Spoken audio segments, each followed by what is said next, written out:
Lectura del Santo Evangelio según San Lucas. Gloria a ti, Señor. En aquel tiempo Juan envió a 2 de sus discípulos a preguntar al Señor: ¿Eres tú el que ha de venir o tenemos que esperar a otro?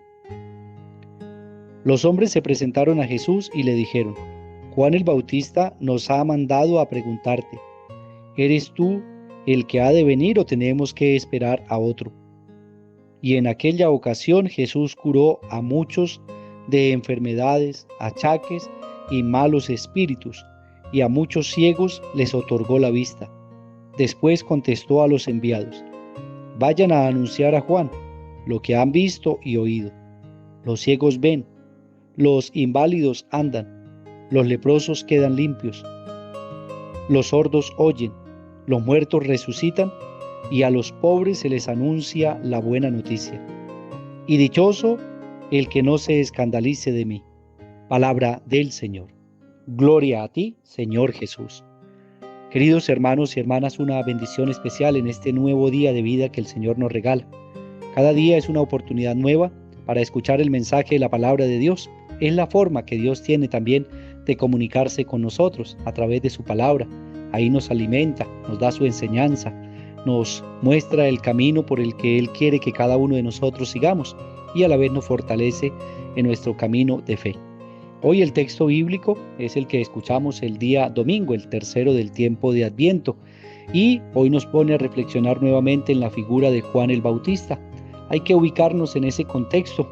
De Juan está en la cárcel en una situación difícil, está en un momento de, podríamos decir, de prueba, en una situación límite de su vida, y por eso Juan, pues él que espera al Mesías, al libertador de Israel, pues espera que Jesús, si es el Mesías, pues lo libre de esa injusticia que se le está cometiendo, porque en realidad él está en la cárcel de manera inocente, no ha cometido ningún crimen, ningún delito, al contrario, ha anunciado la palabra de Dios, y entonces Juan tiene la visión de ese Mesías que viene a restablecerlo todo y que viene a poner en orden toda esa situación que no estaba bien, y de todas esas injusticias viene el Señor especialmente como a traer justicia, a traer paz, a traer reconciliación, perdón.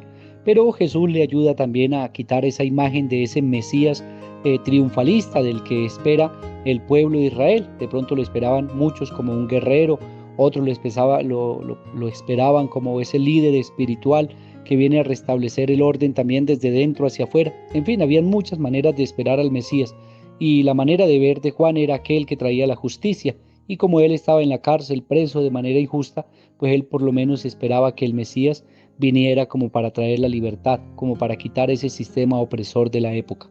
Sin embargo, con esta pregunta que los discípulos de Juan hacen a Jesús, él poco a poco aprovecha para formar al profeta, para formarlo y para enseñarle que no es así como Dios viene a actuar, sino especialmente viene a actuar de manera muy distinta. No es el guerrero, no es el que organiza un ejército, no es el que viene a sentarse en un trono como muchos han estado sentados, proclamándose como los que traen la paz definitiva para el pueblo de Israel. No, sino que viene el Señor especialmente a transformar la vida del ser humano.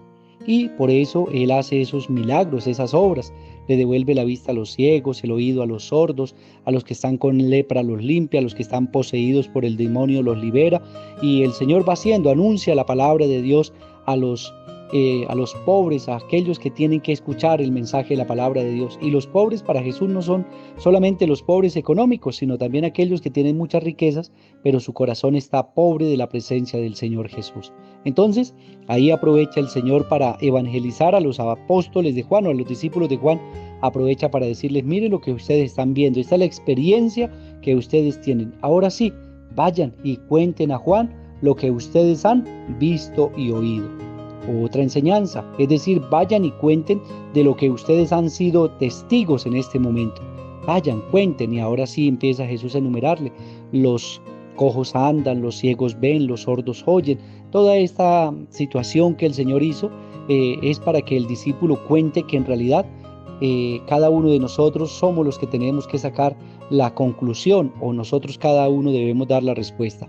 ¿Quién es Jesús? ¿Él es el Mesías? Si hace todo este tipo de cosas, si el Señor restaura esa situación injusta que se estaba viviendo, y empieza desde adentro hacia afuera a transformar la vida y la realidad del ser humano, pues entonces es el Mesías que estábamos esperando. Muy posiblemente Juan pudo llegar a esa conclusión. En realidad él es el Mesías. Recordemos que Juan en otra parte del Evangelio lo ha anunciado y lo ha reconocido como el Cordero de Dios que quita el pecado del mundo. También lo ha reconocido como aquel que viene detrás de Juan y que él no es digno de desatar sus sandalias. Sin embargo, hoy tiene esa pregunta, tiene como una confusión, y con esta respuesta Jesús lo que hace es clarificar el seguimiento de aquel que lo ha anunciado y ha preparado el camino. También, pues el Señor le dice, dichoso, termina diciendo así, y dichoso el que no se escandalice de mí, ¿sí? Si Jesús estaba haciendo todo este tipo de cosas de manera como muy sencilla, pues dichoso aquel que no se escandaliza, que no se decepciona, en otras palabras, del actuar de Dios en el corazón y en la vida del ser humano. En otras palabras, mis hermanos, el Señor quiere es que nosotros transformemos nuestra vida desde aquello donde más necesitamos la presencia de Dios. Transformar la vida, incluso nuestra manera de pensar, de actuar, cuando no es de acuerdo al querer de Dios, cuando no practicamos con su voluntad, cuando no cumplimos su palabra. Ahí nos pide el Señor que cada uno de nosotros empecemos a descubrir qué tipo de Mesías queremos para nuestra vida y cómo lo estamos viviendo. Si en realidad ese Mesías triunfalista, que era el mismo que esperaba el pueblo de Israel, o es aquel que viene a cambiar y transformar nuestra vida para constituir de verdad una paz justa y duradera. Ahí es donde debemos nosotros reconocer la presencia del Señor. Oremos también por todos aquellos hermanos nuestros que se encomiendan a nuestras oraciones. Especialmente en este día quiero orar por todos nuestros hermanos que están en las clínicas, en los hospitales, aquellos que están padeciendo alguna enfermedad. El Padre del cielo, médico del cuerpo y del alma, les conceda el don de la salud. Hoy quiero pedir oración, especialmente a todos los que reciben este evangelio, por la señora María del Carmen Galvis. Ha pedido oración, su hijo también ha pedido oración, aquellas personas que están pasando momentos difíciles. Unidos en oración, sabemos que el Señor hace la obra, hace el milagro, y la encomendamos a nuestro Padre Celestial y también bajo el amparo maternal de nuestra Madre del Cielo. Oramos por usted, señora María del Carmen Galvis, y pedimos al Padre Celestial le colme de gracia y bendición, y si es su voluntad nuevamente le restablezca el don de la salud.